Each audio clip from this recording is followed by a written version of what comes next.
This is the Prime Sports Hockey Report on the Prime Sports Network. I'm Greg DePalma. This is Jan Levine from RotoWire.com. And the first round of the NHL playoffs are almost underway. And it's interesting, Jan, that last week, even though we went over the whole formula and talked about how this is the preliminary round and a round robin and all of that, I'm watching the coverage in the beginning stages, the first few days, whether it was announcers or, even on the ice.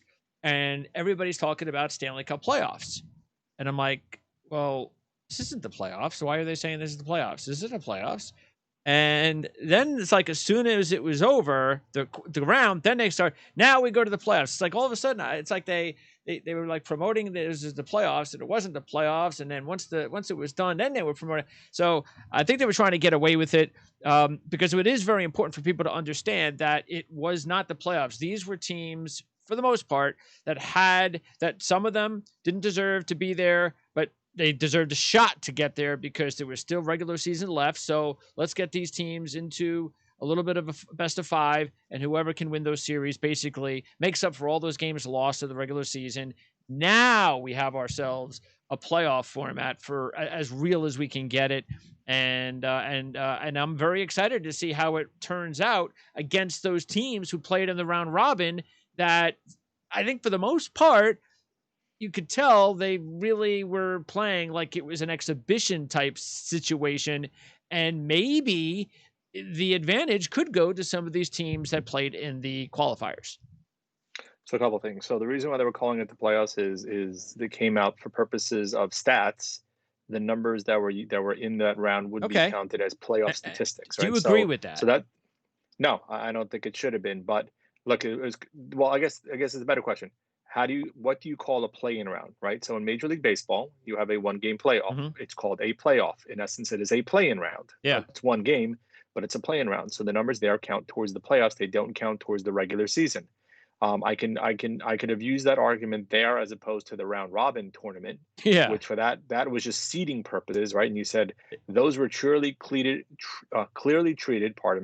by a lot of teams as an exhibition, right? If you look at what happened, Boston entered the round robin with a 10-point lead above everybody else. You and I talked a while ago that I thought Boston should have gotten the number one seed. Well, Boston pretty much fell on their faces in this round. Maybe they didn't really care about it because you saw guys were dressing backup goalies. And why should they? Dressing certain veterans. It's a physical sport. Well, but also remember, right? It depends on if you view seeding as being important when you go into the playoffs and or momentum as being important when you go into the playoffs. Right. Philly, in my opinion, goes in with a tremendous amount of momentum, having won all three of their games and looking excellent in terms of the exhibition. Boston, on the flip side, did not, right? The problem is you talked about injuries.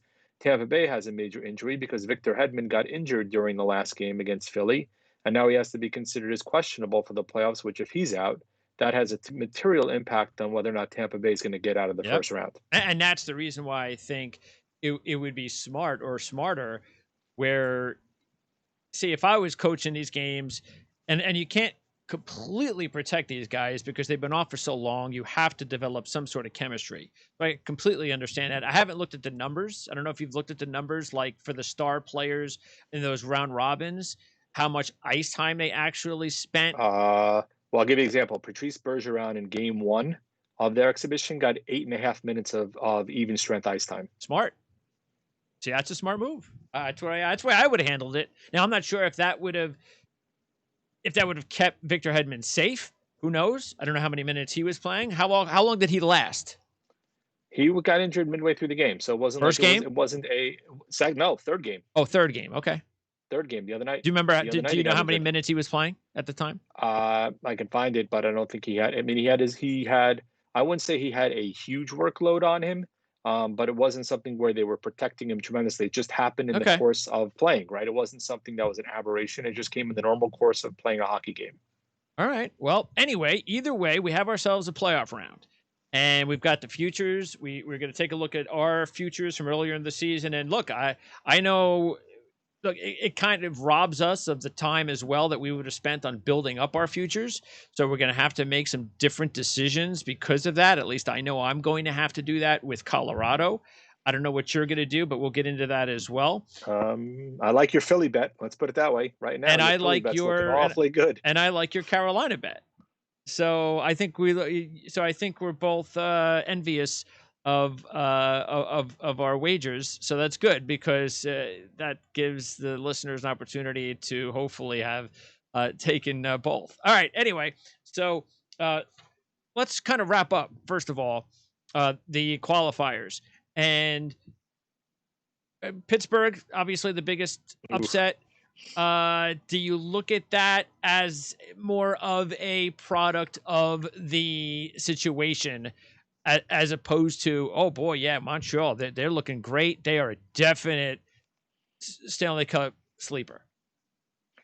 So I'll look at it this way. So one of the other podcasts I was on, somebody made an interesting point where Pittsburgh is a counter-attacking team, right? They take what you do, they'll stop you, and then they'll counter to try to generate the odd man rushes. Montreal didn't give him an opportunity really to do that. Montreal prevented Pittsburgh from being able to use that counterattack, which made them play the style of play they wanted to, which is why it was 0-0 going into the game the other day. We said before the tourney, right, that Carey Price could have been a difference maker, and it turns out he was the difference maker. I don't think Pittsburgh had a tremendous series at all. I don't think Crosby had a great series. I don't think Evgeny Malkin had a good series at all. For Montreal, clearly it was they got just enough goal scoring and a whole lot of Carey Price in that series. Do I view that as a material shot at taking out Philly at number one? Probably not. Okay. I think Philly is a much better balanced team overall than they are. Again, the funny part's going to be, because we're going to get into the draft lottery, I'm sure, Montreal may be kicking themselves for, look, the perfect storm to me for Montreal was showing a good face, losing in this round, and then having a 1-8 shot at Alexis Lafreniere, who is a Quebec native, who would have been the face of that franchise potentially for years. How does that work? And now the lottery, is it, because I'm assuming it's changing, right? It's 6 o'clock today, right? So we know they had phase one of the lottery. In phase one of the teams that were in the play-in round was selected. Team letter E was selected, which means they got the number one overall pick. So now the 8 teams that lost in the play-in round, each of them have a 1-8 opportunity this evening of getting the number one overall pick in the NHL draft.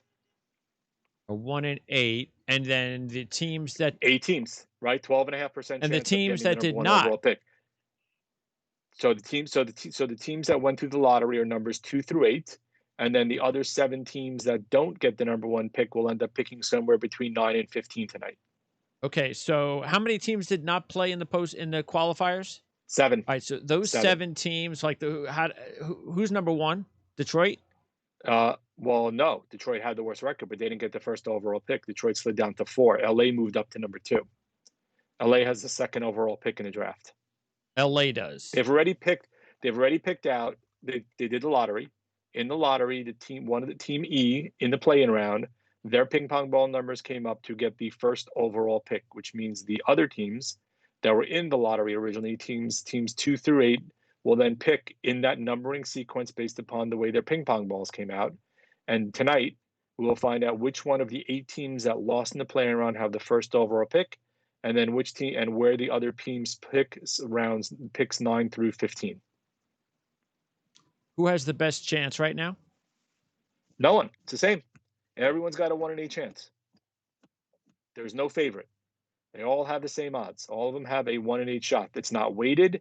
There's really no weighting associated with it. It's a 1-8 chance. Who got screwed? Well, if you think about it, Detroit kind of got screwed, right? They had the worst record by 25 points and ended up sliding down to number 4. And okay, yeah, that's not good. I mean, they were by far the worst team in the NHL. Yeah, that's. I mean, Ottawa had 2 is LA, 3 is Ottawa, 4 is Detroit, 5 is Ottawa, because Ottawa had 2 picks in the first round. All right, at 6 o'clock. So we're gonna know 6 o'clock Eastern time. We're gonna know who is going to select this kid by 6:30. Somewhere between 6:30 and 7, depending on how long they prolong it. Yes. All right. Back to Montreal, Philly. So because of not just how good Philly's playing right now, but you're looking at it as more of, Montreal stole this little 5-game series on a neutral ice in this crazy situation. It was nice. They've got the goalie that could win a series, but that's it. Philly should have no problem here. Maybe they win in 5. Yeah, I mean, I think Shea Weber had a really nice series for Montreal. He played very well. I mean, that a couple of their forwards have decent series. Nobody really stood out to me. I just think Philly overall, given the way they're playing, given the confidence they enter the playoffs with, I would be very shocked if they don't beat Montreal in 5 or 6 All games. right. Yeah. And Tampa Bay and Columbus. So we have a rematch. Have a rematch of last And year. this is We all huge know for what Tampa. happened last year. Columbus whitewashed him, right? So Tampa, look, Columbus comes in having knocked off Toronto in after blowing and we all know what happened. Toronto blew a 3-game lead in game 3. Columbus had a 3-zip lead with 4 minutes to go and blew it and lost in overtime. And nobody would have looked at them askance if they kind of lost the series. They came out yesterday, shut down Toronto. Were monsters on the forecheck. Yeah. I mean, Toronto's monsters in on the trouble. forecheck. It's not even That funny organization's in big how much trouble. they were. So Columbus, give Tortorella a tremendous amount of credit. They put in Liam Foudy, who was a first-round pick in 2018, gave him some speed in their lineup. They just check like crazy. Yep. Look, Tampa with a healthy Stamkos, who's banged up and missed the 3 games of the exhibition, and if Hedman is healthy, in my opinion, likely gets by Columbus. If either one of them, but especially Hedman, are not healthy, I'm giving Columbus a tremendous chance of getting past them, especially seeing how Korpisalo played in Game 5 against Toronto. If Tampa loses this series, is Cooper gone? I think there is a decent possibility that he's gone, especially after you look at last year's collapse. Then, yeah, it would not shock me if they brought a new voice into the room. All right. Even though he's got an extension that he signed last year, I wouldn't be shocked if they let him go. All right, Washington and the Islanders. So we have ourselves a coach versus the franchise. Little deal there. So that's nice. He won the Stanley Cup, of course. Trotz with the Caps. What do you think? I mean, I'm kind of leaning towards Washington in this one, but Trotz, he definitely has the edge on the bench. I'm actually leading Islanders on this one a little bit, mainly because of Trotz and his edge in coaching. I think he's a much better coach than Todd Reirden is. I don't think Reirden had a particularly good round robin tournament. I think the Washington's still trying to figure out where to play Ilya Kovalchuk with Alexander Ovechkin. John Carlson was a little banged up in the exhibition round. I believe he's healthy now, but anytime that he's not 100%, and then the Islanders, we talked about all year long, they need secondary scoring. Well, you saw what Anthony Beauvillier did. We've seen the return of Adam Pelech with Ryan Pulock giving them a stout first line who I think is going to match up against Ovechkin. They're not going to let you beat them on the rush. They're going to prevent you from gaining the zone with speed. They play a very strong system. It's kind of boring at times, but if they get that secondary scoring, and Semyon Varlamov looked awfully good in the first round against Florida, he up to trouble also. I am actually liking the Islanders in a mild upset here against Washington. It would not shock me if they beat them at all. How did Washington, how did you think that their coach did last year? I thought he was okay, but I don't think they were tremendous in the playoffs. I don't think they played much. I don't think they've actually regressed a little bit because I don't think he knows how to incorporate everybody on that team right now. And they're just missing something. Maybe it's the continued post-cup hangover, but they are missing something. Okay. And Braden Holtby is a free agent at the end of the year also. Yeah, I don't like either team anyway. But Boston and Carolina, this is the tricky one because I have the most money invested in Boston. I have almost the least money invested in Carolina. Yet I really like Carolina, which is why I said I envy you the money that you have. You have 44,000 of your 17,000 already invested in Carolina. So to me, I think it comes down to Boston, Philly, Carolina in the East. Winner of this versus Philly goes to the Stanley Cup final, the COVID final. But I'm going to go ahead and say Carolina wins this series. Well, as I said, I didn't like how Boston looked in the exhibition. Now, granted, you can argue that they were, resting their players. Yeah, we're not going to know. It's a guessing game. Yeah. You can use whatever argument you want to use based upon what the end result in the next round is, right? You can use any kind of argument you want. But, look, I saw Carolina basically dismantle my Rangers team. I thought defensively they were tremendous. Dougie Hamilton is practicing a little bit. If he comes back, that gives them another material edge. We saw just how good Sebastian Aho and how great Andrei Svechnikov has become already. I just think Carolina's defense is just too good. I think, especially if Hamilton comes back, you put Hamilton and Slavin up against that first. You're taking Carolina too. On Marchand line. I'm taking Carolina. Wow. Carolina in 6 or 7 in this All round. right. So we both like Carolina in that one. So in the East, again, I don't know how the series will match up. If you're It's seeding. seeding It's all will seeding match now, up. Well, I'm remember. just saying because we don't know who's going to win and So all that we had stuff. Philly, right? Philly Yeah, but the thing is if would be the the one Tampa Columbus one is going to lowest seed screw everything up. still remaining. What's that? Correct. Yeah. So Although I if think the Tampa Islanders are below wins, Columbus, right? So then and Philly wins, then yeah. Whereas if Columbus wins, then it's Columbus. More than likely, maybe Columbus will take on Philly in the next correct. round. If the Islanders win, also. Yeah. The Islanders, right? Actually, you know what? Irrespective of the Islanders winning, correct. Yeah, because Actually, Philly's if got the the one Islanders win, seed. if the Islanders win, it would be Philly Islanders, and then Columbus Carolina. The Islanders were the lower seed in the playoffs. I think the Islanders were the number 10 seed. I thought Tampa was 2. Columbus, I think, was the 9. Columbus was a 6 seed. The Rangers were 11. The Islanders were. I thought Tampa was 2. Sorry, yeah, sorry, right. So hold on. Philly's a 1 seed, right? Tampa 2. Tampa's 2. And they're playing Columbus. So Washington's 3. Yeah, Boston Boston's is 4. 4. Right. So Columbus wins, they play Philly. No, it doesn't go bracket anymore. It goes upon where Columbus entered the playoffs. Columbus entered the playoffs. So they're not going by seeding. They're not going by that seeding. They're going by the number. Confuse us some more. When you came into the playoffs. Whatever. So the Islanders are the 7 seed, right? Because they beat Florida, the 10 seed. Just can't do this normally. Just seed it. No, this works better. This is how you do it. You do it by the number when you enter the rounds. That's how it worked. You should do it by seeding. Pittsburgh was the 5. Montreal was the 12. Yeah. Right?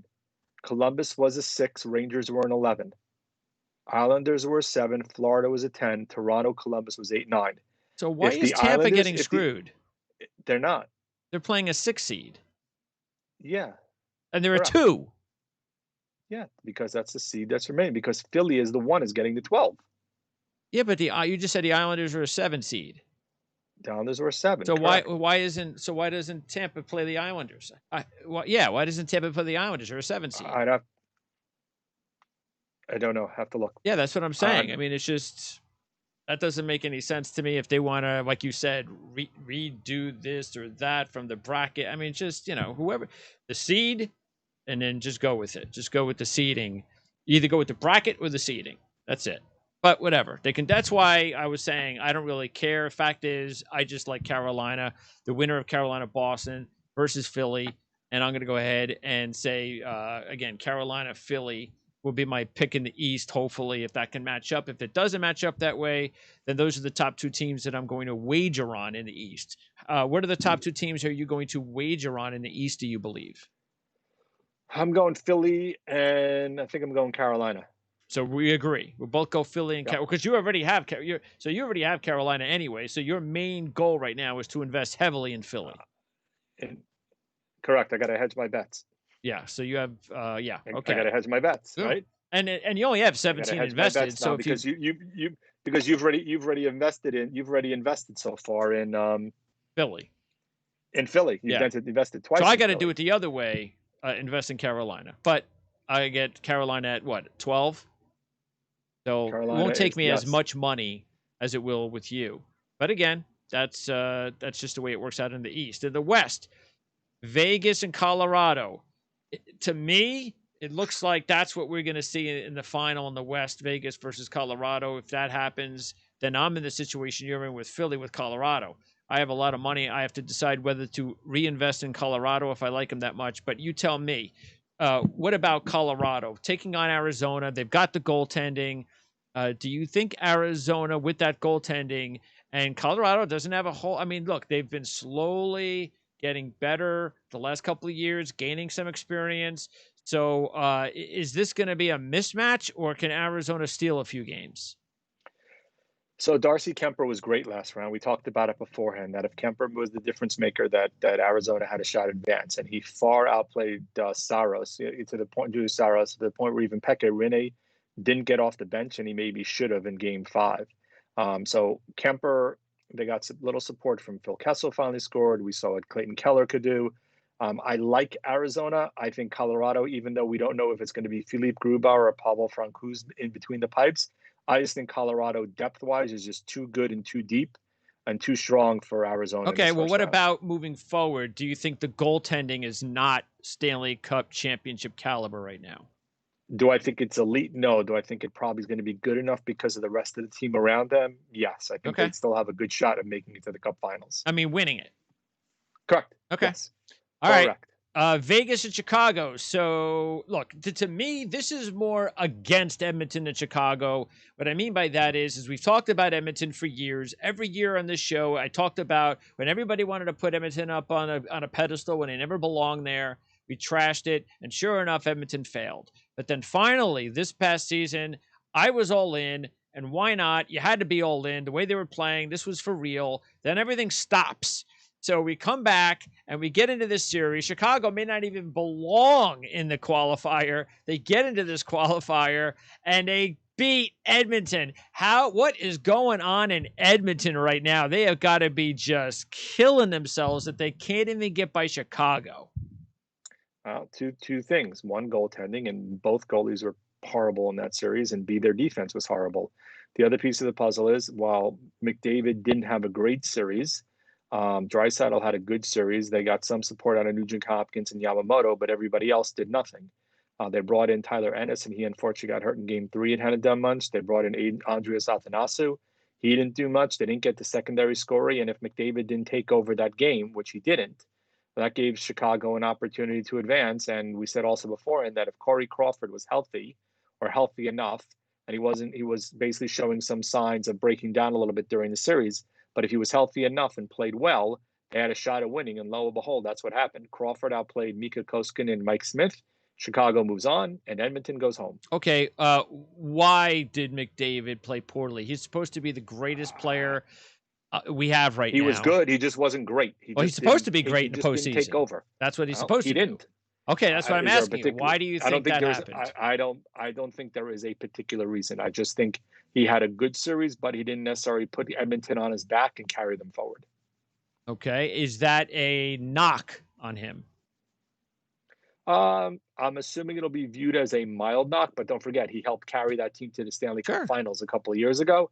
So I think that's viewed as maybe at best a mild knock, but not enough for me to trip him down a couple notches. And once again, we look at Edmonton and we point their finger at the defense and the goaltending. It just goes on and on and on. That's unfortunately been the Achilles heel for that team for how many years now, right? You and I have talked about that a lot, over and over and over and over and over again, right? That unless they get the defense and unless they get the goaltending, they had a problem. Now, when they made the Cup Finals, Cam Talbot was phenomenal after coming over. Right now, Talbot was slumped. They brought in Koskinen last year. They thought they resolved the problem, and clearly, lo and behold, they have far from resolved that problem. And the age-old issue as to whether or not they need to move some forwards to get defense. It's easier to come up said again than this offseason. Yeah, exactly. But it's going to have to be a star offensive player. Yep, agreed. Okay. Agreed. Unless they get Alexis Lafreniere, and then we'll see what happens. I thought it was quite funny after Vancouver moved on when I was listening to their broadcast team, and a few of the guys talked about before they knew who Vancouver would face, that a couple of the guys were leaning towards St. Louis. And I thought that was kind of comical because I know what they're trying to say, which is, well, they won their Stanley Cup. They're looking like they don't care. Again, just like I just said, these are guesses. We don't know how much of it was teams didn't care or how much of it was, in the preliminary, in the round robin, or they just don't care, period. We don't know that. We won't know that until this round. But I think people in Vancouver are crazy to have hoped that they were going to play St. Louis over Dallas. I don't care how much Dallas beats them in the regular season over the last few years. This is a champion. These are players that know how to win a championship, and they have a great goalie. So I don't see this as an advantage for Vancouver. But look, if St. Louis plays like they did in the round robin, and they don't care, then Vancouver obviously does have a shot. As far as Dallas and Calgary, Calgary sure looked good against Winnipeg, but then again, it's Winnipeg. But I do think I think Calgary's got a good shot against Dallas. I think, we know Calgary underachieves this year. So let me take both of them. So St. Louis, Vancouver.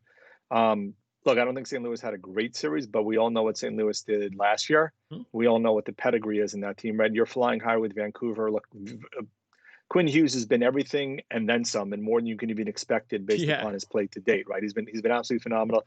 We know how good Pettersson is, and Bo Horvat and Brock Besser. You know, the key is going to be is Jacob Markstrom the Jacob Markstrom we saw last round against Minnesota. They're also facing a much better offensive team in St. Louis than they did in Minnesota. Oh, yeah. Minnesota is not even close to they got one guy. what St. Louis is. Right. Yeah. And that's going to be the problem. I think Vancouver, I think that's going to be an interesting series in terms of Calgary. Look, to me, Winnipeg gets a pass. They lost their number one center in the end of the first period by a fluke injury on a skate hitting him in the Achilles. And then they had Patrick Laine go out. And then they had Matthew Perreault go out. And they were also ready without Brian Little, who would have been their number two center. Okay. So to a certain extent, I give them a pass. Now, granted, Calgary took advantage of the situation, but I think Winnipeg, psychologically was checked out a little bit based upon all the injuries. Calgary, could they beat Dallas? Absolutely. I do think they can, but I do think Dallas has enough offensive talent that they should be able to get past Calgary. To me, the big thing for Calgary is Sean Monahan actually had a really good last series, which is something that's been a knock on him in the playoffs. So to me, him taking a step forward was huge for Calgary last round. All right. So again, I'm going to stick with LA and Colorado, but the decision I have to make is whether or not that I'm going to put a lot more on Colorado because I'm in the hole there and I'm in solid shape with Vegas. But yeah, I what do you think? It's Vegas, Colorado in the final? My gut says Vegas, Colorado in the final right now. Correct. Who would be your third team? Or give me a surprise team. Because you got 4 or 5 of them to choose, 4 of them to choose from. I'm going to go. My surprise team is Vancouver. Okay. I like St. Louis a lot, but if I'm going to go out on a limb, I like the way Markstrom played last round. I love the way Quinn Hughes played last round. I think offensively, Vancouver has enough guys up front that they could be interesting when it comes to this round and moving forward. And they did it without Toffoli. Correct. Who may not be back for game 1, by the way. Yeah, I think if they miss only a game or 2 with Toffoli, that's still okay. But I don't think you beat St. Louis without Toffoli. That's why you got him. And by the way, in answer to your question before, right? So the seedings became 1 through 4 and then 5 through 8. So Montreal is the 8 seed, right? Carolina is the 5 seed. So that's why it's Boston, Carolina is 4-5. Okay, and then so Columbus is what? 7? Tampa Bay is a 7, right? Columbus 7. And then, right, and then the Islanders at a 6. Okay. So if Columbus wins, they will play Philly. Correct. Okay. Yep. So they reseeded 1 through 8. Correct. Makes sense. All right. That'll wrap it up. Jan, we'll talk after the first round, and that should be when? Probably in about 10 days, 2 weeks? About 10 to 14 days, probably closer to 2 weeks, I'd say. All right. And enjoy the lottery, and we'll talk to you tomorrow when we talk Jets football. Sounds good. Looking forward to it.